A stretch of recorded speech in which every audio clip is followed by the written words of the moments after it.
Oke, nah, pertama kita tentang isotop stabil sebenarnya ini dimulai dari materi ini ya, apa sih namanya, materi kimia yang pertama yang kita pengenalan nomor massa sama nomor atom gitu. Tapi, kita ulang dulu yang ini A sama Z ini harusnya udah pada kenal lah, ini A ini nomor massa, terus, nomor massa itu proton tambah neutron, terus ya X-nya lambang atom atau unsur dan biasanya ini protonnya. Kalau dia netral bisa melambangkan elektron juga gitu. Nah, terus kalau Z itu sorry, Z itu yang tadi nomor atom. Terus kalau X-nya itu lambangnya mungkin kayak Fe, Zn atau yang lain-lain gitu. Nah, terus yang harus kita kenalkan sebenarnya ini materinya isotop stabil gitu. Jadi kita harus tahu pengertian si isotop itu apa. Jadi isotop itu isotop. Jadi aku lebih sering ngafalnya itu P di ujung. Jadi ini protonnya sama gitu. Ya. Nah, ini isotop. Terus yang duanya sebenarnya kita nggak terlalu penting ya untuk dibahas, tapi aku tulis saja ini ada isoton, tapi kan ini N sehingga neutronnya sama gitu. Neutron. Ya itulah neutronnya sama. Terus ada satu lagi isobar. Isobar, bar itu berarti ini kalau nggak salah Z-nya sama gitu. Atau nomor atomnya sama gitu ya. Bentar. Salah deh. Isobar itu A-nya yang sama. Isobar itu A. Jadi si nomor massanya. Nah, ini nggak usah aku lanjutin lagi ya, tapi kita akan langsung ke Oddo-Harkins law yang di sebelah gitu. Nah, ini sebenarnya si Oddo-Harkins law ini dipelajari di pertemuan kedua, tapi harus di-recall ke sini gitu ya, karena nyambung gitu. Oke, jadi si Oddo-Harkins law ini menjelaskan distribusi kelimpahan unsur di alam semesta. Nanti dari sini kita bisa identifikasi nih siapa sih yang paling paling paling banyak gitu. Jadi kayak si seumpama kita punya A, terus dia ini 15, 20 gitu. Terus ada A 16, 21 gitu. Nanti sebenarnya yang paling melimpah di alam semesta siapa sih gitu. Nanti akan kita lihat dari si Oddo-Harkins law yang ini gitu. Nah, jadi si si Oddo-Harkins ini dua orang ya, tapi ya si Oddo ini mengatakan kalau distribusi unsur di alam semesta dia mengikuti pola bergigi. Nah, biasanya pola bergigi ini nggak selalu lurus bergigi gini ya, tapi ada yang tiba-tiba lebih tinggi, ada yang lebih rendah gitu. Nah, nanti dia bilang semakin besar Z-nya atau ini ya yang paling bawah sini, maka kelimpahannya semakin kecil gitu. Tapi itu untuk apa ya, untuk penormalan gitu. Jadi kayak menurut dia itu ini kan lurus gini gitu. Terus ini lurus ke sini sama ini lurus ke sini gitu. Ya, jadi kayak ya dia cuma bilang secara umum. Soalnya kan kalau kita lihat lah ini si Libeb nggak bagus gitu, nggak sesuai dengan yang lain gitu ya. Nah, tapi intinya gitu. Terus pembentukan ini kalau kita recall lagi kalau Ha sama He ini kan di nukleosintesis Big Bang ya. Ini di Big Bang. Terus kalau si C sampai ke Fe ini, sampai sini, nah ini di nukleosintesis stelar gitu, nukleosintesis bintang. Terus yang ini ke bawah sini harusnya di nukleosintesis supernova gitu. Eh, supernova atau eksplosif kalau nggak salah. Ya.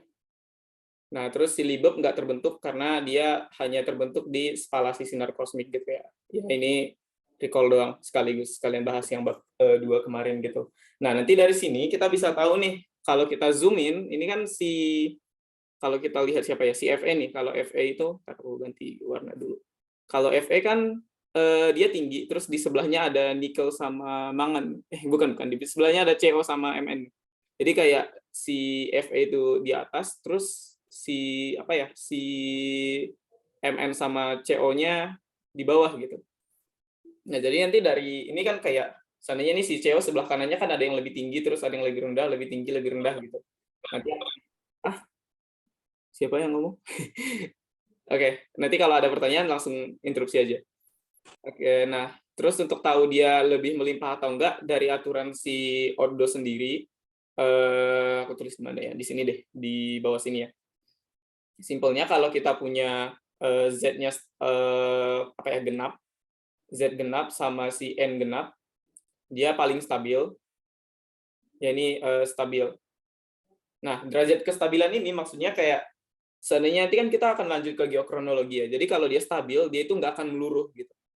Jadi nanti atom-atom yang akan kita pakai di peluruhan itu sebenarnya yang kurang stabil sehingga dia bisa meluruh gitu. Nah, terus ini kita lanjutin Z genap, N ganjil. Nanti dia ya nggak tahu lah ya namanya, tapi nanti sampai ke paling bawah itu Z ganjil sama si N ganjil gitu. Ini yang paling tidak stabil, tidak stabil.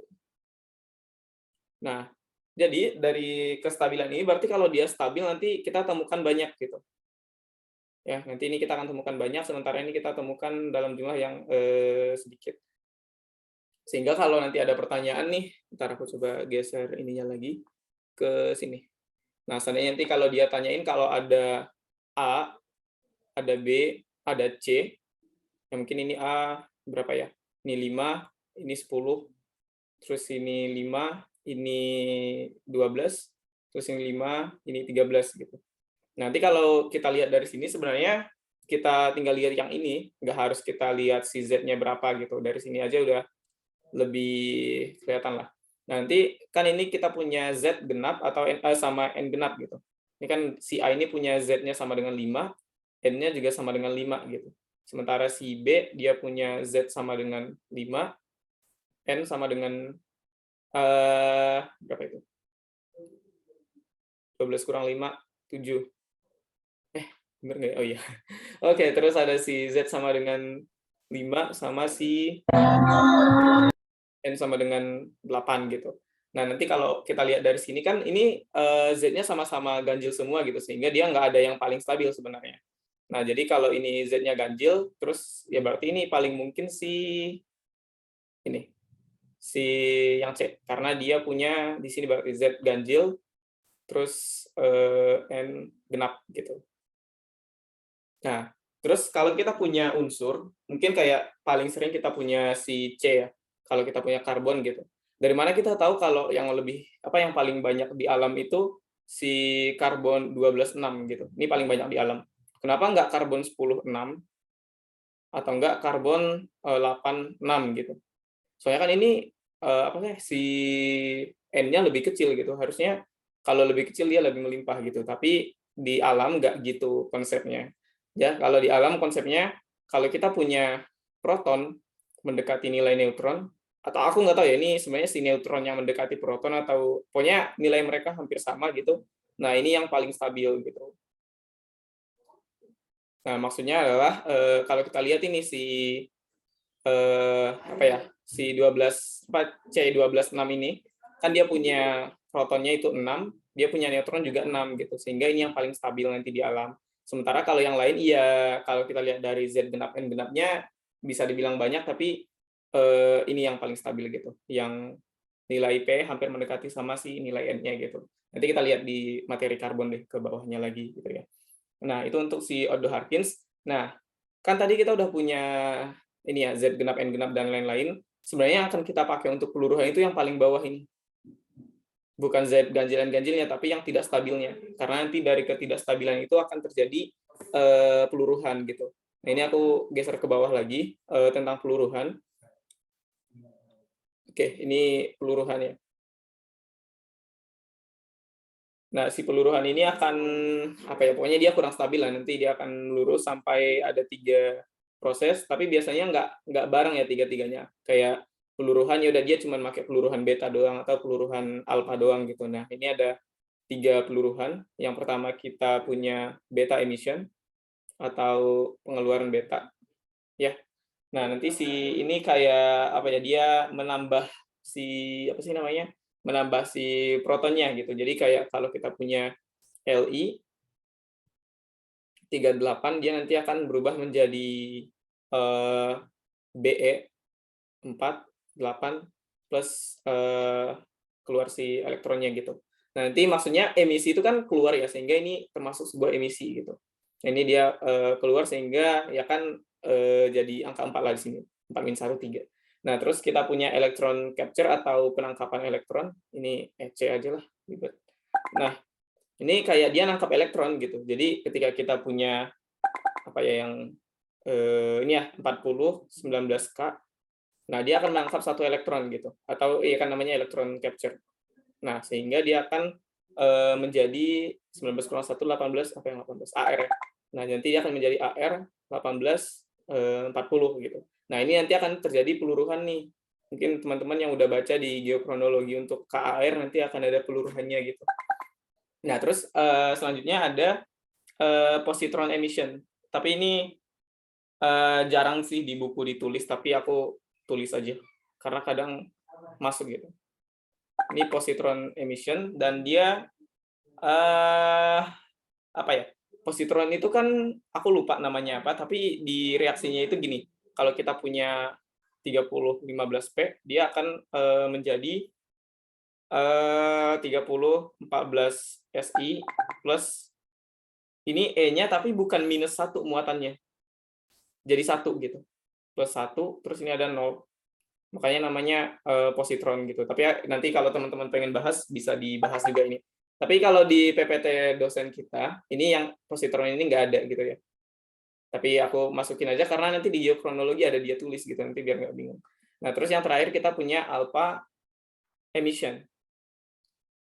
Dia mengeluarkan sinar alpha gitu, partikel alpha. Oh ya, kalau partikel alpha jangan salah ya, dia itu si 4He. Ini partikel alpha. Sementara partikel beta kan tadi elektronnya yang ini. Dia mengeluarkan ini sehingga kalau alpha emission dia akan mengeluarkan 4He gitu. Nah, contohnya ya ini alpha emission di peluruhan uranium ada contohnya gini, 234 uranium 92 gitu. Nah, nanti dia kalau dia mengalami alpha emission dia akan berubah menjadi thorium. Ya, kan ini mengeluarkan ini ya. Biar kita lebih simpel lagi, He 2 4 berarti 92 kurang 2 ini 90. Terus ini 230. Ya gitulah, 230. Nah, ini untuk alpha emission. Ya, jadi intinya sebenarnya yang 3 ini doang ya harusnya. Yang ketiga ini intermezzonya gitu.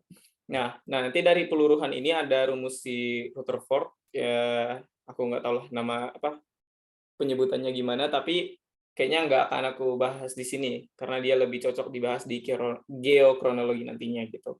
Nah, terus kita coba lanjut ke ini deh, ke waktu paruh dikit sebelum masuk ke geokronologi. Nah, waktu paruh aku coret lagi. Kalau terlalu cepat bilang ya, soalnya kayaknya aku lebih fokus ke diagram biner terener nanti. Soalnya lebih banyak pening di situ. Nah, waktu paruh sebenarnya apa ya, waktu yang dia butuhkan biar dia separuhnya gitu. Mungkin awal dia segini penuh, terus dia membutuhkan waktu beberapa saat dan meluruh sampai setengahnya gitu. Ya malas nulis. Oke, nah yang harus kita perhatikan, anggap aja ini kalau kita punya ini ya. Nah, ini kita punya si parent rock, terus kita punya di sini daughter rock gitu. Ya maksudnya daughter tuh yang kosong ini ya. Soalnya dari parent ke daughter gitu. Nah, nanti kita dapat persamaan kalau parent rock, anggap ini A itu sebagai parent rock, dia akan meluruh menjadi daughter rock dengan kecepatan tertentu. Nanti akan ada yang namanya lambda. Apa sih? Tutorasi. Ya, maaf guys, ini teman aku ngiseng. Nah, nanti kita akan dapat yang namanya lambda. Nah, dari si A, anggap ini si parent, ini akan jadi daughter gitu.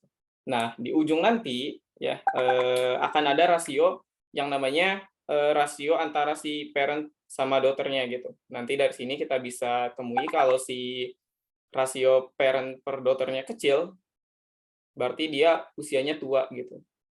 Maksudnya tua adalah kan kalau ini P per D-nya kecil, D-nya besar dong. Ya, si dokternya apa ya namanya? Si dokternya udah banyak gitu. Udah banyak dari si P yang meluruh ke D gitu. Nah, terus kalau ini P per D mendekati 1, dia itu semakin muda. Ya, gitulah konsepnya. Ada yang mau ditanyain nggak? Kalau nggak ada, aku switch ke geokronologi. Iya. Tapi di PPT dosen si karbon C14 itu masuk ke isotop stabil, tapi aku lebih prefer masuk ke sini sih sebenarnya. Udah kita masuk ke sini ya, ke geokronologi. Ada yang mau ditanyain nggak? Ada? Ulang lagi dong yang waktu paruh. Oke, aku ulang yang waktu paruh ya. Sini. Oke. Nah, jadi si waktu paruh itu waktu yang dia butuhkan untuk menjadi setengahnya gitu. Ibarat nih ketika kita punya letusan gunung api dah biar lebih geologis gitu ya. Nah, ini kita punya letusan gunung api gitu. meletus. Nah, nanti mungkin dia akan mengeluarkan unsur-unsur yang apa ya? Kalau dia eksplosif asam ya. Mungkin dia nanti akan mengeluarkan siapa sih? Muskovit lah. Mungkin dia nanti akan mengeluarkan muskovit gitu. Nah, nanti di muskovit ini dia mengandung unsur K, terus ada ALSI apa gitu aku lupa, tapi kita akan ambil yang K-nya coba. Nah, nanti dari si K ini kan kita punya K nih. Mungkin dia meletus komposisi si K-nya anggap lagi 100 100 elemen gitu. Nah, waktu yang dibutuhkan agar si K ini meluruh menjadi setengahnya mungkin K-nya jadi 50 gitu. Nah, 50-nya kemana dia berubah jadi argon gitu. Nanti jadi 50. Nah, ini waktu yang dia butuhkan dari sini ke sini itu akan jadi waktu paruh gitu. Nah, kayak apa ya? Ya biar jadi setengahnya aja gitu. Ya, itu sih simpelnya. Terus kalau yang ini sebenarnya dari konsep yang ini gitu. Nah, ini kalau kita anggap nih si parent per daughter-nya kecil, berarti otomatis D-nya besar ya. P-nya kecil gitu. Sehingga kan kalau kita anggap ke sini dari si K jadi si AR kan K itu sebagai parent, terus si AR itu sebagai daughter gitu. Nah, berarti kalau dia kecil berarti otomatis P per D ya. Kalau kecil berapa ya? Mungkin kita cuman punya P-nya 2, D-nya udah jadi 98 gitu. Nah, ini kan kecil gitu. Maka dia udah semakin tua gitu. Tapi kalau dia mendekati 1 kan dia semakin muda gitu. Kenapa? Karena si K per AR ini dia itu benar-benar waktu paruhnya gitu. Karena dia mendekati 1 ya, 50 per 50 banget gitu. Gitu sih, siapa sih tadi yang tanya? Jelas nggak? Tadi. Kenapa parent-nya Kak? Oh, oke. Kenapa parent-nya Kak? Karena si K yang terbentuk duluan gitu. Sebenarnya si K-nya yang meluruh gitu. Kenapa dari KALS ini sebenarnya yang lain juga bisa gitu ya. Cuman kalau si K ini setahu aku dia nanti kalau keluar dari gunung api ada yang stabil, ada yang nggak stabil gitu. Nah, kita punya si 1940K sama nanti ada si K yang berapa ya? Bentar. Si K2040 gitu. Nanti akan ada yang keluar nih yang kayak gini, terus ada nanti KK yang lain gitu ya. Tapi kalau kita lihat seperti di sebelumnya kan kita punya jika P mendekati N, dia itu akan stabil gitu. Sehingga yang P mendekati N yang ini ya. Nah, sehingga ini kita nggak pakai untuk peluruhan karena dia nggak akan meluruh gitu. Makanya kita pakai yang ini. Nah, kenapa harus Sika? Yang ALSI yang lain aku nggak tahu yang ALSI yang sama CO mungkin ada O juga di sini. Dia akan dipakai untuk peluruhan gitu, tapi di PPT dosen kita cuma pakai K-nya. Soalnya kalau kita pakai semua itu menurut aku nggak ada gunanya juga gitu. Soalnya kan cuman pengen tahu si batuan ini nih, si biotit, ya udah kita pakai K-nya aja gitu. Di peluruhan juga di geokronologi kita nggak ada peluruhan AL sama SI juga gitu. Ya mungkin untuk lebih lanjutnya aku kurang tahu kenapa cuman K. Ya sampai situ dulu. Ada yang mau ditanyain lagi? Menjawab nggak? Menjawab nggak? Kalau belum, ya biar kita. Oke, aman. Nah, kita lanjut ke Mau geokronologi. nanya dong. Oh ya, Berarti kalau dari contoh lu itu berarti 50/50 perbandingannya. ya itu apa ya? Ketika dia udah 50/50, disitulah waktu paruhnya gitu. Waktu paruh kan waktu untuk membutuhkan setengahnya gitu. Nanti kalau bingung ya kita lanjut ke geokronologi dulu. Oke. Akan bahas lebih lanjut gitu. Ya. Oke, kita ke geokronologi. Ini aku nggak tulis C14 ya. Ya harusnya ada C14 dulu di sini. Nah, jadi geokronologi ini apa? Oke, peluruhan. Nah, ini di PPT dosen kita ada ini semua, ada C14, uranium, thorium, KAR, RB, SR sama SMND-nya SMA udahlah.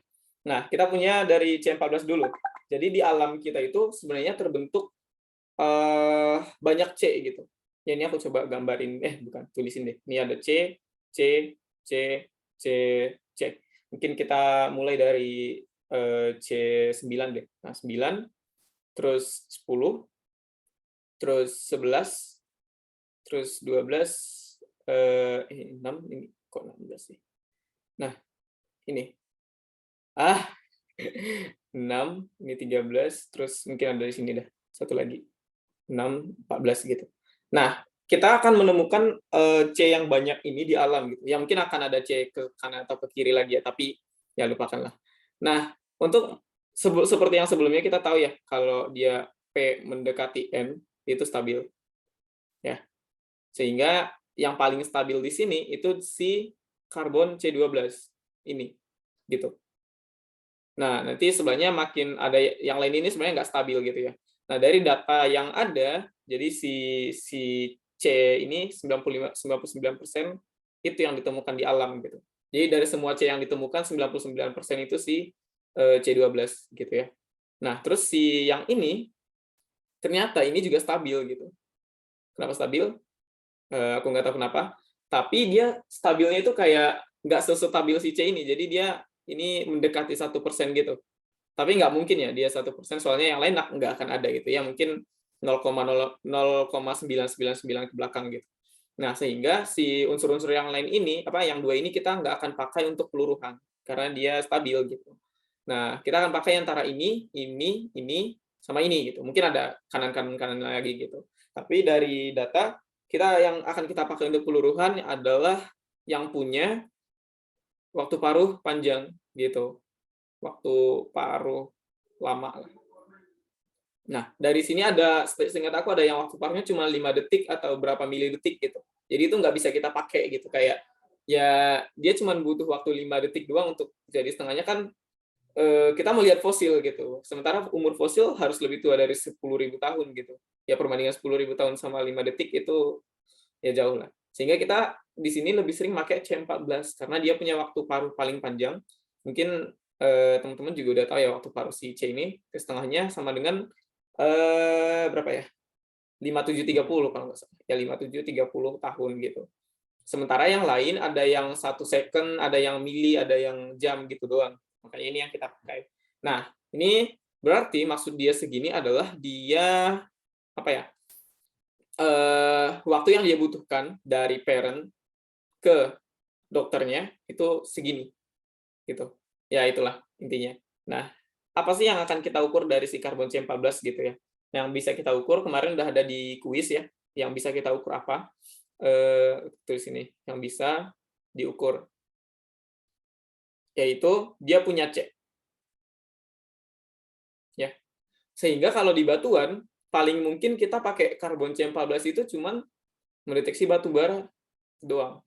Soalnya yang lain mungkin grafit lah, grafit atau enggak intan gitu. Tapi biasanya sih di batu bara soalnya lebih sering yang organik gitu.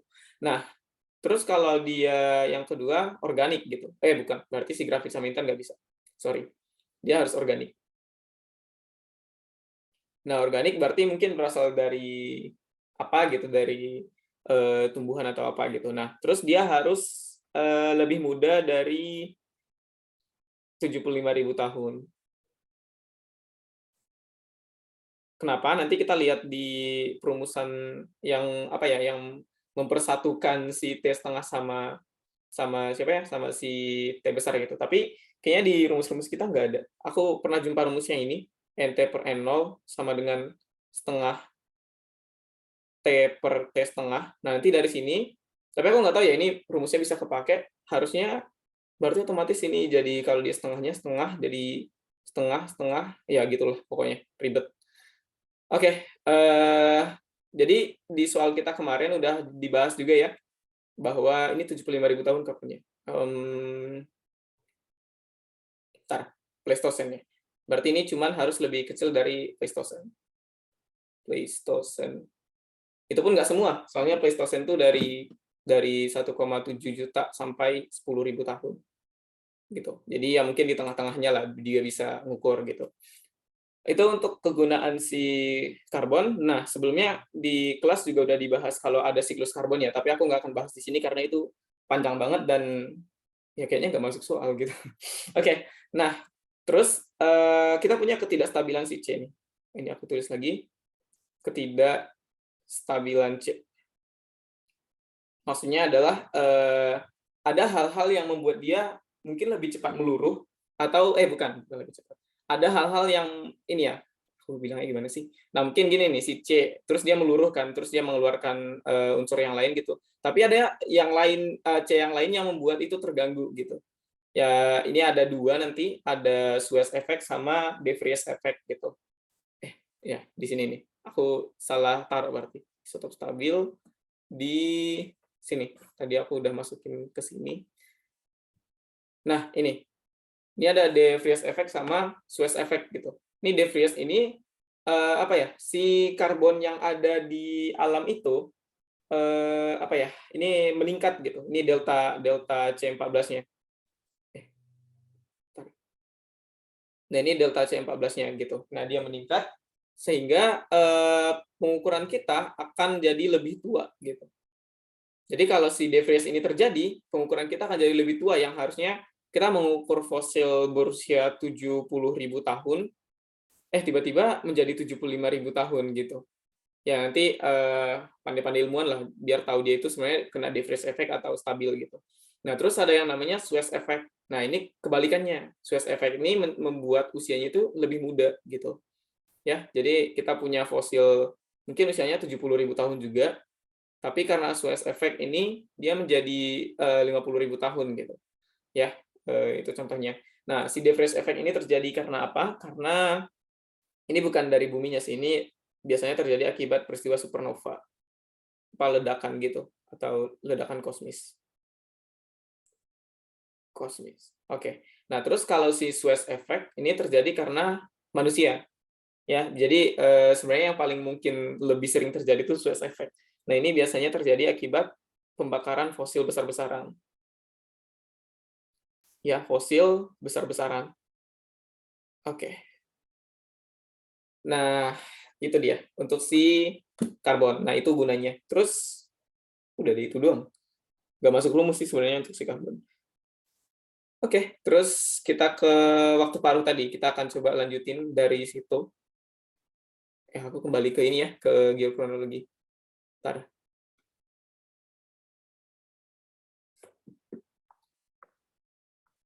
Kur, mau nanya Kur. Itu kan tadi yang delta C berapa? C14 ya? Ada yang minus gitu kan. Itu maksudnya yang minus itu gimana tuh, Kur? Bentar, berarti delta C itu berarti apa? C akhir atau dikurang C awal gitu. Jadi mungkin maksud dia itu delta C-nya itu perubahan yang terjadi di atmosfer atau di mana lah di bumi gitu. Nah, jadi kalau si C-nya itu minus atau delta C-nya minus berarti kayak si C itu apa ya dibilang? Tar. Ribet Oke, jadi si Suez effect itu terjadi karena pembakaran fosil besar-besaran dan dia memberikan umur yang lebih muda dari seharusnya.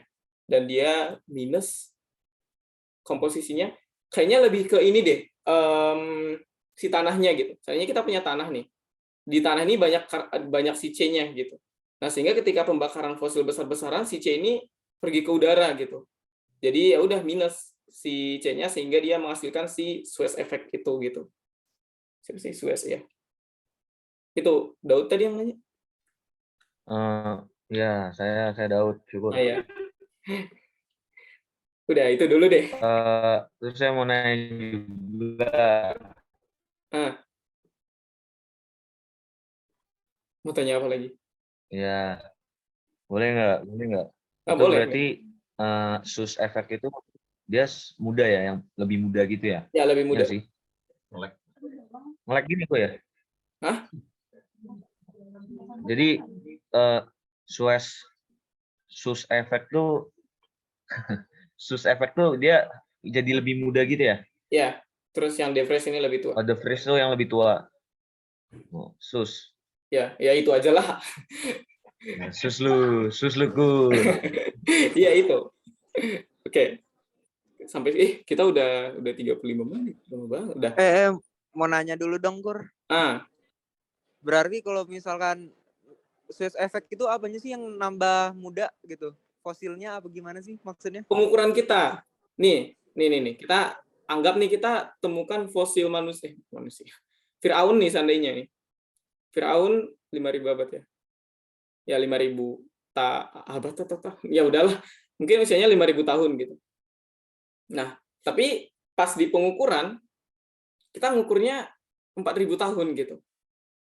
Tapi kan ya ini nggak sama gitu. Nanti akan ada si ilmuannya lah lebih tahu gimana caranya dia mengkonekkan ini sama ini gitu si 5.000 tahunnya. Tapi sistemnya kalau dia ada Suez effect berarti yang kita ukur tuh lebih mudah dari yang seharusnya gitu aja.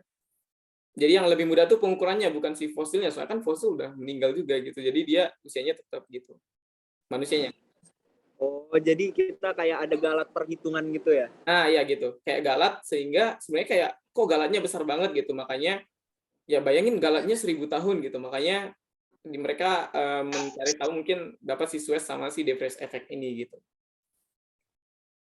Dah. Ini nih Suez effect sama De Vries effect ini bisa ditemuin kalau misalkan dating pakai karbon 14 apa bisa yang lainnya juga nemu efek-efek kayak gini? Karbon C14 doang. Karena kalau si yang lain si apa ya mungkin si peluruhan uranium thorium ada mungkin galatnya tapi namanya bukan Suez effect atau De Vries effect gitu. Ya mungkin nanti adalah nanti kalau si uranium thorium tuh gas radon. Ya.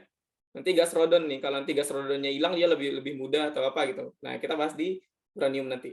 Gitu. Fadlan nih. Oke, ada yang mau ditanyain lagi? Oke, aman. Oke ya. Nah, ini aku lanjut dulu ke si peluruhan uranium thorium. Kita ke aku merahin deh. Uranium ke bukan uranium ke thorium. Uranium dan thorium. Thorium. Oke.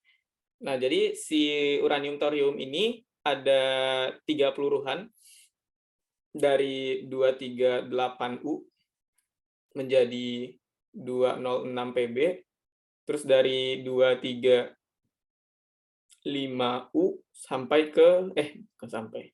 Lurus jadi 207 PB sama 2 kok bisa bentar ya. Sama 232 TH thorium dia berubah menjadi 208 PB gitu. Nah, ini kenapa 238, 235, 232 itu bukan urusan saya sebenarnya.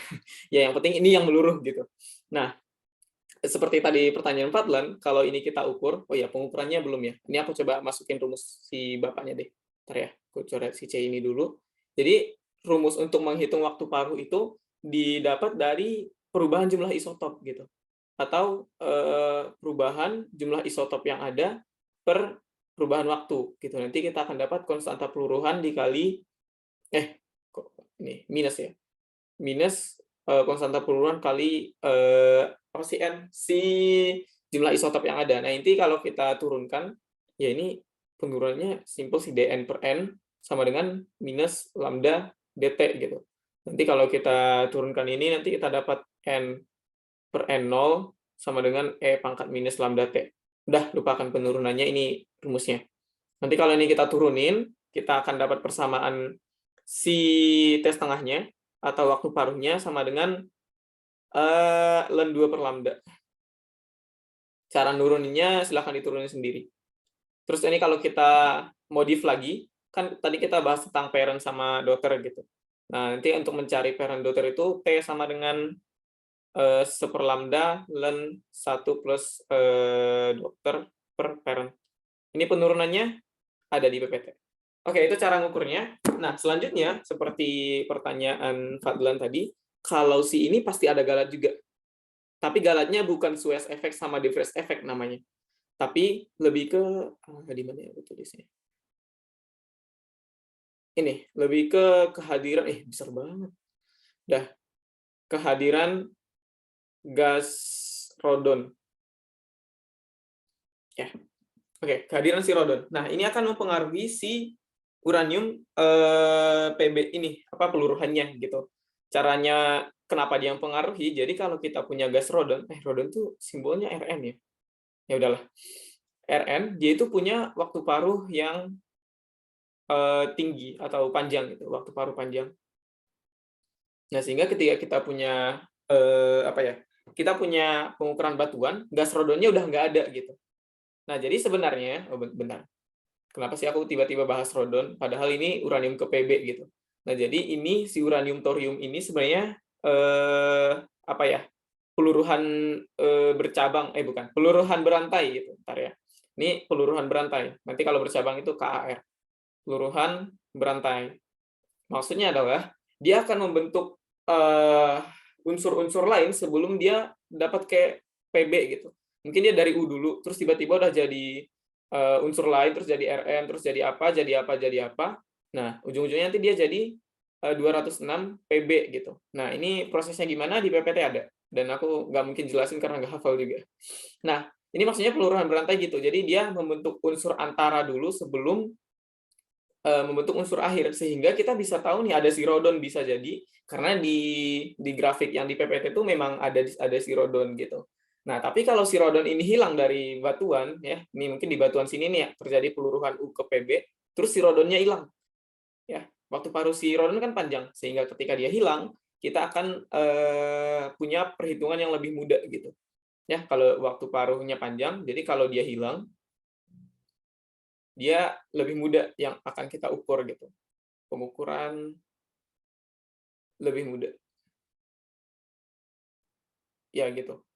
Nah, ini untuk si uranium thorium doang. Nanti kalau si KAR, ya kita pikirkan untuk KAR sendiri gitu. Nah, terus ini kalau nggak salah ada yang namanya metode PBPB, apa sih, timbal-timbal itu. Aku lupa. Nah, ini ada metode timbal-timbal ini kayaknya di PowerPoint dosen ada. Bisa dibaca sendiri. Ya. Oke, itu untuk si uranium thorium. Udah 43. Bentar, aku mau tanya kalian, kita langsung ke fasa atau kita tetap bahas si radiometrik ini? Mungkin requestan kalian deh. Ayo. Kalian lebih butuh si peluruhan ini atau ke fasa? Ada yang 50-50 cuy. 2 jawab radiometri, 2 jawab fasa. Oke. Fasa ya. Kita ke fasa aja deh. Nanti kalau yang ini, apa yang paling penting sebenarnya cuma uranium thorium, karbon C14 sama KAR. Nah, oke deh, ini 24.3 aku bahas si KAR 2 menit deh, ntar aku coba geser ke bawah ya. Nah, kan kita punya si uranium thorium itu peluruhannya berantai. Sementara si KAR peluruhan bercabang. Nah, itu dia yang penting. Kita punya KAR. Nah, dia itu peluruhan bercabang.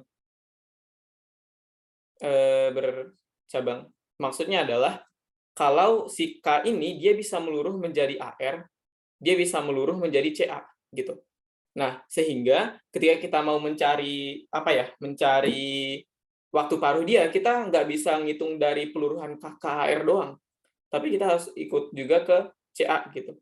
Nah, kenapa di sini KAR? Karena kalau dia meluruh biasanya 80%-an itu dia jadi AR, sementara 20%-an dia jadi CA gitu. Nah, nanti dia prosesnya terjadi apa? Kan tadi kita udah punya persamaan itu ya. Kan 40 nih. 19K. Dia akan ditambah apa atau dijadiin apa akan menjadi 40 18 AR gitu. Ya ini kan 18, ini 19 sehingga ini ada apa sih namanya tadi di isotop stabil tuh plus ini elektron capture di sini. Nah, gini. Nah, nanti dia kalau untuk jadi AR. Tapi kalau untuk jadi CA, ya bisa dihitung sendiri. Soalnya CA itu kan ini, 20-40 kalau nggak salah. Ininya. CA gitu. Mungkin si CA lebih ke, apa ya, peluruhan beta gitu. Ya udahlah, itulah intinya. Jadi dia peluruhan bercabang, sementara peluruhan berantai itu yang di atas ini gitu. Nah, nanti ada rubidium, strontium, dan lain-lain itu nggak terlalu sering dibahas. Nah, kita ke fasa dulu. Ya. Oke, jadi fasa ini aku langsung masuk ke soal. Aku nggak ngasih pengertiannya lagi dah. Anda ini kita punya T1 itu di 1500 ya derajat Celcius. Nah, terus kita punya anortit mungkin 80% dan kita punya dioksid 20%. Oke, kita plotting ya. Oke, jadi kalau Bu Rina bilang, yang di labeling itu 100%. Jadi 100%-nya si dioksid itu di sini. Jadi kalau kita punya unsur yang 100% dioksid, maka kita akan tarik garisnya itu di sini. Nih, ya maaf nggak lurus. Ya, sehingga kita punya anotit 80%. Kita punya anotit di sini sehingga 80% di sini. Ya, angka ini yang kita lihat. Oke, terus kita punya itu, terus kita punya T sama dengan 1500. 1500 itu di sini. Aku coba tulis pakai ini deh. Nah, di sini. Ya, kira-kira di situ, terus kita punya ini, si 80%. Ke sini berarti. Oh, berarti belum tepat mendingin ya. Ya itulah, lurus nggak lurus, itu urusan belakangan. Oke, kita punya titik di sini, itu di T1. Nah, kalau dia tanya, komposisi apa yang kita punya? Oke, kita punya persen liquid sama dengan 100%, karena kita belum punya yang solid. Terus kita punya persen solid itu tidak ada. Komposisi liquidnya, ya liquid itu akan tersusun oleh ya yang kita punya di awal. Liquidnya akan tersusun oleh anortit 80 sama dioksid 20 gitu. Dioksid 20. Nah, ini untuk T1. Nah, seandainya dia mendingin ke titik yang ini di sini deh. Ya, ini aku coba tulis lagi. Nah, mungkin ini anggap sebagai T2 ya. Mungkin T2 di berapa sih itu? 1480. Ya. Anggap T2 itu di 1480 derajat Celcius. Nah, di situ benar-benar terjadi pengkristalan siapa sih pertama? Si anortit ya, di sini anortit semi dioksid. Nah, di situ benar-benar baru ada si anortit, tapi kan nggak banyak gitu, namanya juga baru ada. Sehingga di titik ini kita akan punya, jangan itu dulu. Di titik itu kita akan punya persen liquid itu mendekati 100%. Tapi nggak pas 100%, karena dia baru terbentuk si apa sih namanya? Si anortitnya. Nah, kita punya persen solid itu sekitar mendekati apa ya? 0% gitu. Tapi nggak 0. Jadi kayak kita punya si solid 0,00001 gitu. Ya, yang penting dia ada gitu. Nah, terus si solid ini dia tersusun oleh apa? Nah, si solid kita punya anortit 100%. Ya. Karena baru si anortit, dioksidnya belum ada gitu. Oke. Nah, terus kita akan punya liquid berapa? Ya udah di sini liquidnya masih sesuai dengan ini ya. Yang awal kita punya liquid itu anortit 80, dioksid 20 gitu. Nah, oke, kita akan turun mendingin ke sini. Di mana ya? Di sini deh, yang mendekati titik ini. Ya, di sini. Ini anggap T3. Nah, kita punya T3.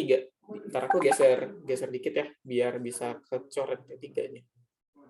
Nah, oke, kita punya T3. Kalau nanti nggak paham, langsung interupsi aja ya. Ini 1550, 1500, 1450, ini 14, anggaplah 14 ya. 1400 derajat Celcius. Nah, di sini kita punya persen liquid berapa, persen solid berapa, kita punya liquid komposisinya apa, sama solid komposisinya apa. Gitu ya. Oke. Nah, persen liquid yang kita punya ketika kita ada di sini, ya di titik sini, kan kita akan mengikuti garis yang ini nih. Kalau kita ikuti kristalisasinya, dia itu ke sini, mungkin terus ke sini, sampai ke titik sini, nanti dia akan bergerak ke sini lagi gitu. Nah, berarti kalau kita garis di sini berarti ya, sini. Gitu. Ya, anggap aja lah ya lurus. Nah, sehingga untuk mengetahui, kan ini persen solidnya berapa, ya ini. Anggap ini ada titik A di sini, ini ada titik B di sini, ada titik C di sini. Ya, nah kita akan mengikuti yang namanya lever rules. Ini kayaknya di kelas nggak dikasih tahu. Ini hukum siapa gitu. Ini lever lah, ya itulah. Nah, jadi menurut dia itu, ini kan A ke C ini isotherm ya, atau satu suhu gitu di 1500 gitu. Nah, terus si A itu apa ya? Selalu pure komponennya. Jadi dia komponen aslinya. Jadi ketika dia benar-benar dari A ke sini itu maksudnya kayak dia udah liquid banget gitu. Udah, kita lupakan itunya. Sebenarnya yang dipentingin itu persen solid kita itu akan sama dengan dari apa ya? Dari bentar. Persen solid dari A ke B per A ke C gitu. Sementara kalau kita punya ini persen solid, Ini persen liquid itu dari si B ke C per A ke C. Ya, ini kalau kita udah tahu persen solid, sebenarnya kita tinggal kurangin sama 100 ya. Yaitu konsepnya, sehingga ini kalau kita pakai penggaris, ya pakai penggaris lah ya. Ini di layar aku nggak tahu ini berapa, tapi tadi udah aku kerjain. Oke, ini panjang ini per panjang ini, nanti kita akan dapat angka si solidnya 46% gitu. Ya, caranya adalah ya mungkin ini panjang ini nih, dari A ke B berapa gitu. Anggaplah sekian, terus A ke C berapa, ya udah tinggal bagiin gitu. Nah, kalau kita udah dapat persen solid, ya persen liquidnya tinggal 100 dikurangin ini gitu ya. Jadi ya ini 54%. Oke, komposisinya sekarang. Nah, komposisi si liquid kita ya komposisi si liquid kita adalah ini. Si titik A ini. Ya. Ini komposisi liquid. Jadi kalau kita tarik garis, ini aku pakai garis warna hijau deh. Oke. Nah, kalau kita mau cari komposisi si liquidnya berarti di sini nih, titik sini. Nah, di sini. Ya. Kok gitu sih? sorry, salah tarik garis. Harusnya tarik garisnya itu gini.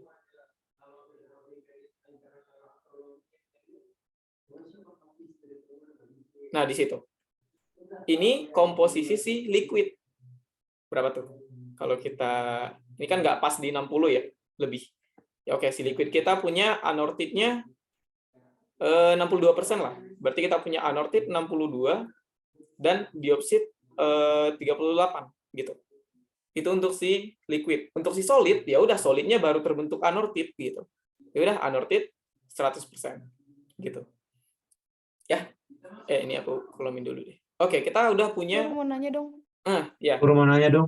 Ya, langsung. Boleh diulang nggak tadi yang liquidnya dapat 6238 dari mana? Oke. Nah, bentar ya. Menurut si lever rules, si titik A ini, jadi sebenarnya garis ini, ya titik A ini dia akan menunjukkan komposisi si liquidnya berapa. Jadi garis yang ini nih, yang bentar ya, aku pakai warna apa? Ini aku coret lagi deh nanti. Garis ini nih. Nah, dia akan menunjukkan komposisi si liquidnya berapa. Sementara kalau untuk si solid, dia cara mencari taunya komposisi si solidnya kan otomatis si anortid doang gitu. Ini komposisi ya, bukan persen. Ya, komposisinya berapa gitu. Komposisinya apa gitu. Bukan persennya. Ini kan persen liquid 54% gitu. Jadi di dalam larutan magma itu ada 54% yang liquid, ada 46% yang solid. Nah, si solidnya apa aja sih gitu. Nah, si solid yang baru terbentuk kan tadi si anortid doang. Makanya kita punya anortidnya 100%. Nah, untuk si liquid, ya otomatis si liquidnya akan menurun ke sini. Kenapa? Karena, coba dilihat, awalnya kita di titik ini nih, di T2, kan si solidnya masih 0% gitu, sekitar 0%. Nah, pas di sini, dia jadi 46%, sehingga si liquidnya berkurang gitu. Nah, ketika si liquid berkurang, maka komposisi si liquid ini akan mengikuti garis yang ini. Nah, anggap kita punya titik di sini nih, di sini. Anggap ya di sini. Nah, kalau di titik ini kan yang terbentuk baru si anortid. Oke, kita punya solid sama dengan anortid 100%. Dan kita mencari si liquid itu, ya udah di titik ini berapa nih? Tinggal tarik garis dari atas sini ke bawah sini. Nah, mungkin di sini berapa ini? 55 lah. Sehingga kita punya 55% anortid dan sisanya 45% dioksid. Gitu. Paham nggak? Oke. Makasih. Oke. Simpelnya Aku garis. mau nanya dong, Kur. Oke, lanjut. Siapa yang mau tanya? Ini Kur. Kan itu lever rule-nya itu kan yang persentase solidnya itu AB per AC kan. Itu yang tadi yang kau bikin itu kan kok jadi persentase liquid gitu, Kur. Dapatnya. Bentar. Persen AB persen AC. Jadi si AB ini ke AC itu, iya gitu. Nah, ya aku bingungnya kenapa solidnya itu dari situ ke situ gitu, Kur. Kenapa liquidnya pakai yang BC, kenapa solidnya pakai yang AB gitu, Kur. Aduh, oke. Kenapa kita pakai yang AB untuk mencari si solidnya gitu? Nggak tahu, itu si lever rules-nya yang nemuin. Ya, tapi simpelnya gini. Kalau kita punya Gimana sih bilangnya? Jadi Gini nih. Misalnya gini nih. Gundukannya ini jadi di bagian kiri. ya, gini nih. Gur. Kalau mau lebih simpelnya, tapi aku nggak tahu ini menurut si Lever ini gimana. Kan ini komposisi si liquid nih di sini. Ntar, aku coba ganti warna nih. Si liquid itu kan tepat di garis sini. Ya. Terus kita punya unsur yang menjauhi garis itu gitu. Makanya panjang ini persen si solidnya gitu menurut aku. Sehingga kalau si solid belum terbentuk ya, anggap si solid belum terbentuk. Maka titiknya tetap di sini enggak? Gitu. Sehingga ketika si solid semuanya terbentuk ya, anggap semua terbentuk ya udah berarti otomatis solidnya di sini. Semakin jauh dari si liquid itu. Tapi udahlah itu pengertian. Oke, kok kecoret sih? Gimana Gi? Aku nggak tahu alasannya kenapa pakai itu, tapi rumusnya gitu. Ya pakai aja lah. Pakai aja. Nah, garis itu kan nandain kita masuk ke solid. Nah, di garis 100% solid, makin jauh dari garis, persentase solid berkurang. Bentar. Makin jauh dari garis, persentase solid berkurang. Oh, bentar. Berarti ini kalau kita punya garis, makin jauh. Bentar. Aku bingung deh. Siapa sih tadi? Ya, itulah. Ogi. Jadi, si solid itu AB per AC lah. Udah lupakan kenapa dia bisa gitu. Ya, itulah. Ini ada teman-teman yang udah nambahin juga. Logikanya, ya logikanya gitu. Udah ya. Ini dikit lagi kita nyampe ke bawah nih. Ditelan aja dulu. Saya mau nanya dulu dong bentar. Ya. Itu kenapa di T3 solidnya anortit 100% deh yang di merah itu? Oh, ini. Ya. Ini kah? Ini kah? Kenapa 100%? Karena kita baru membentuk anortit. Nanti di akhir kristalisasi, kita akan membentuk dua-dua ini, dan komposisinya akan sama dengan komposisi awal, yaitu ini. Gitu. Nah, seandainya ini kita punya garis dari sini turunnya, nah, berarti dari sini ke sini, solid kita itu pasti dioksid 100%. Tapi kalau dia udah turun ke sini, kita akan punya dioksid anortit yang sesuai dengan komposisi awalnya. Gitu. Gitu. Siapa sih tadi yang tanya? Ya gitu ya, Fadlan ya? Halo? Oke, kalau nggak ada jawaban, aku lanjut. Kita kristalisasinya kita turunin dulu. Kita akan lanjut lagi. Nah, anggap kita udah selesai nih dari si titik. Ini T3 ya tadi di sini. T3. Ya. Enggak ada. Oke, kita ke T4 di sini, di tengah sini. T4. Ya. Nah, di T4 ini kita coba aku tulis ke bawah ya. Bentar. Ini soalnya nggak mau di sebelah kiri lagi. Oke. Nah, kita punya T4 itu awal terbentuknya si dioksid. Gitu. Ya, masih awal banget. Sehingga kalau kita lihat persen solid kita, ya udah, kan ini ada garis kita nih. Kita dari sini ini. Berarti otomatis persen solid itu dari sini ke sini ya. Nah, ini solid, ya, terus ini liquid, gitu. Nah, persen solidnya ini sebenarnya pakai penggaris, tapi ya kalau di layar kan agak ribet ya, makanya ya udah aku tulis-tulis aja gitu. Ini berapa ya kira-kira kalau ini? Anggaplah ya 80% lah ya. Ini anggapan aku aja. Karena nanti kan kita paper sehingga harus bawa penggaris gitu. Nah, dan kita punya persen liquid sekitar 20%. Nah, si solid ini penyusunnya apa? Penyusunnya itu anortit. Gimana ya kalau mau tulis beneran-bener anortit itu mendekati 100%, tapi udah ada udah ada si dioksid gitu. Si dioksid itu udah ada 0,00001 sekian gitu. Nah, terus kita punya liquid, ya udah komposisi liquid tetap di garis itu ya kan, sehingga si liquid itu ini. Ya mungkin itu 42 atau 41 lah ya. Sehingga kita punya anortit 42, dioksid 58 gitu. Nah, di situ. Nah, ketika kita bergerak dari titik ini, ntar aku ganti warna dulu. Kita bergerak dari titik ini ke titik ini, maka dia akan membentuk kristal awal. Ini anggap sebagai T5 di sini. Nah, ketika kita punya T5, semuanya udah jadi solid. Sehingga liquidnya tidak ada, solidnya 100%. Nah, terus untuk komposisi, kita punya komposisi liquid itu, ya udah nggak ada sih liquidnya ya. Ya, liquidnya udah nggak ada gitu. Nah, terus kita punya komposisi solid sama dengan komposisi kita yang awal. Kita punya anortit 80, dioksid 20 gitu. Ini ujungnya sebenarnya. Jadi jalan kristalisasi kita itu dari, aku tunjuk lagi. Udah lebih cuy. Nggak apa-apa lah ya, bikin lagi. Kita dari sini ke sini dulu, ikuti garisnya, terus nanti kita ke sini. Dan seandainya kita punya nih di sini gitu. Kita akan turun ke sini, terus kita turun ke sini baru ke sini lagi gitu. Jadi ada, ya itulah cara jalan si kristalnya gitu. Dari sini ada yang mau ditanyain nggak? Sorry guys, berlebih. Ya mungkin kita belum sempat bahas yang Turner gitu. Udah mau nanya dong, Kur. Oke, tanyain. Itu kita tarik 80 derajat itu karena menyesuaikan ini ya enggak, Kur? 80%. Iya, 80%. Iya, menyesuaikan nih. Oh, yang ini kan, Gi? Iya. Nah, itu aku dapat enggak yang ini. Garis merah ini, Kur. Garis merah yang ini, Kur. Itu kita nariknya ke 80% karena soalnya 80% atau gimana? Iya. Nah, ini kan anortit nih, anortit 80%. Tapi kalau seandainya di soal nih, dia cuma ngasih tahu dioksid doang nih, dioksid 20% gitu.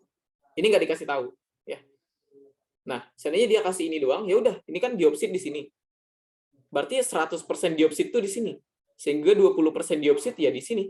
Gitu. Yang dilabelin 100% kata Bu Rina. Gitu, Gi. Sabi ya? Gimana? 100% nggak paham. Sumpah. Oke. Ini aku demi...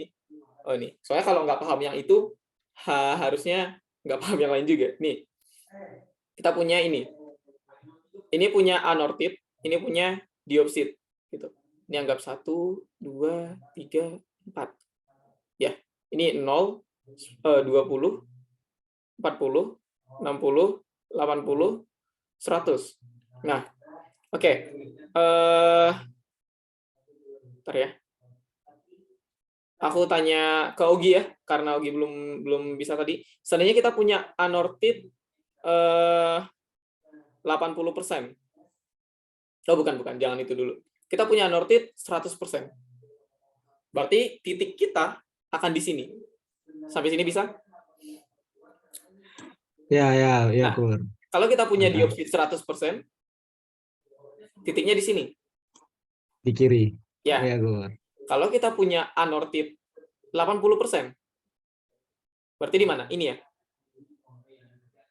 Ya? Ya. Oke. Kalau kita punya dioksid 80%, ini. Di kiri ya sih, yang di 20. Ya. Sehingga di soal ketika kita punya anortit 80, dioksid 20, ya udah kita lihat dioksidnya 20%. Sehingga ini kan 100 si dioksid, 20%-nya ya di sini. Gitu. Bisa nggak, Gi? Oke, paham, Kur. Dapat, Kur. Oke. Waduh, guys. Makasih banyak, Kur. Yoi. Ini nggak sempat bahas solution. Iya. Mau nanya yang T4 kenapa solidnya bisa langsung tahu 80%? Oh, ini siapa sih yang nanya? Aku nggak lihat namanya soalnya. Oke. Oh, Yuyun. Oke, Yuyun. Nah, ini.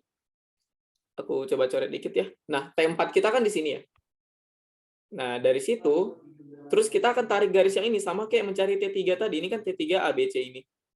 Nah, terus T4 ini udah kita dari sini ke sini. Ya, ini, sepanjang ini. Sehingga kalau kita lihat kan, aku coba tarik ke bawah deh. Kan kita punya ini nih, si T4 di sini, terus ini ada dinding tadi. Nah, terus pengkristalisasinya itu di sini. Ya, ini garis gini. Sehingga untuk mencari persen solidnya, kan dari sini ya, dari sini ke sini, itu per ini ke sini. Gitu. Makanya ini persen solidnya aku anggap 80%, karena ya panjangnya hampir segitu. Tapi kalau di paper nanti kan kita harus pakai penggaris biar pas berapa persen gitu. Sebenarnya kalau kita penggaris ini panjangnya 8 meter gitu. Ini ke sini 10 meter gitu. Nah ya dapat persen solid 80% gitu. Gitu, Yun. Oke, thank you. Oke. Ada lagi nggak, guys? Kalau nggak ada, kayaknya kita nggak bisa lanjut lagi karena udah overtime 6 menit ini. Ini sebenarnya solid solution juga hampir mirip sama yang di atas gitu. Yang di atas. Sama yang sebelumnya. Sama solid solution udah aku pernah share di grup kan cara bacanya gitu. Ada yang mau ditanyain nggak? Oh iya, 10 mili, Mat. Sorry. Ya udah, kalau nggak ada, harusnya udah selesai sih untuk kelas malam ini. Selamat berakhir pekan. Enggak. Oke, Bang, cara nentuin komposisi fasa solid gimana? Oh, ini komposisi si fasa solid itu dari dia mengkristal jadi apa aja gitu.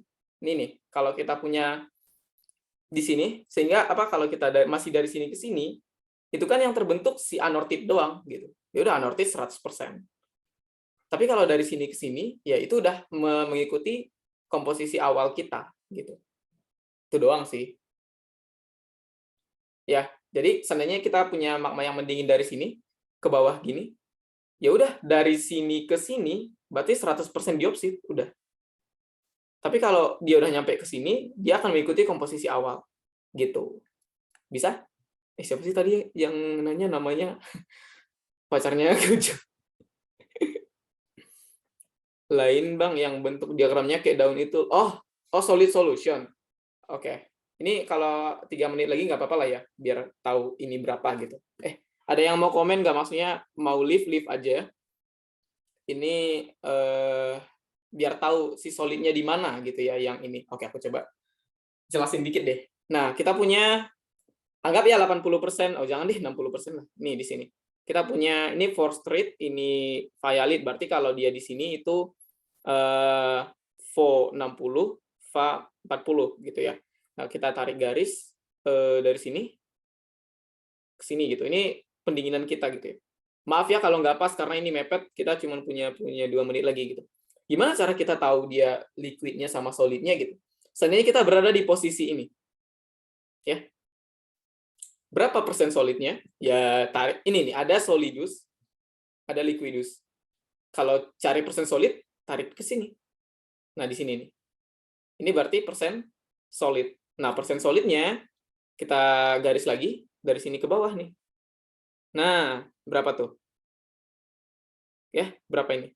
Ketika di titik ini persen solidnya bukan persen solid, sorry. Komposisi solid. Ya, komposisi solidnya si FO 80, FA 20. Berarti komposisi si liquidnya apa? Ya kita tinggal tarik ke sini. Sorry. Ke sini, udah terus turunin ke sini. Berarti ini komposisi si liquidnya. Berarti liquidnya jadi berapa itu sih? 48. Kok gini sih? Kita punya FO 48, terus kita punya FA 52 gitu. Ya. Terus kalau mau cari tahu udah berapa persen sih yang jadi solid gitu ya, udah tinggal lihat panjang ini, perpanjang ini gitu. Ya itulah. Oke. Tadi pasarnya siapa sih tadi yang nanyain? Ya itulah. Bisa? Udah sih, udah overtime 10 menit. Oke. Kalau udah aku coba stop share, nanti catatannya aku share ke teman-teman ya. Nanti maaf banget diagram Turner kita nggak sempat bahas gitu ya. Aku nggak usah dokum lah ya, atau ada yang mau dokum?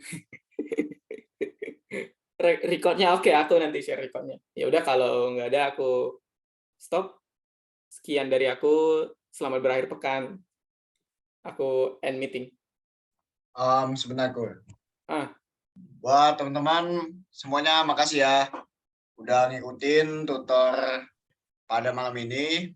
Antusiasmenya aku apresiasi dan teman-teman dari GL apresiasi, apalagi yang ini yang nyelundup terutama Nathaniel Jordan ya. Ngapain kamu di sini? Terus udah makasih semuanya, aku balikin lagi ke Kur. Udah tinggal leave ya, nggak usah leave, aku end aja. Bye bye.